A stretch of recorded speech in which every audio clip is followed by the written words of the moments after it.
இந்திய பங்குச் சந்தைகளும் எப்படி இந்த தசா புக்தியில பிஹேவ் ஆயிருக்கு அப்படின்ற ஒரு அனாலிசிஸ் பார்க்கலாம். பேசிக்கா 1992ல இருந்து தான் நம்ம எடுத்துக்கிறோம். இது பாத்தீங்கன்னா 1992 to 97 இந்த பீரியட்ல சென்செக்ஸ் 761 பாயிண்ட்ல இருந்து 1079 பாயிண்ட்டுக்கு வந்திருக்கு.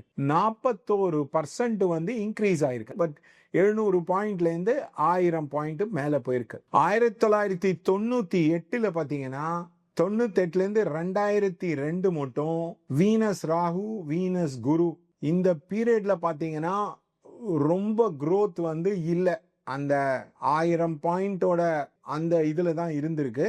அதுக்கப்புறம் பாத்தீங்கன்னா 2003 to 2008 அந்த பீரியட்ல ஆல்மோஸ்ட் டபுள் ஆயிருக்கு. Venus Saturn Venus mercury Venus Ketu பாத்தீங்கன்னா 1800 பாயிண்ட்ல இருந்து 2000 கிட்டத்தட்ட 3000 பாயிண்ட், விச் மீன்ஸ் அது கிட்டத்தட்ட 57% க்ரோ ஆயிருக்கு.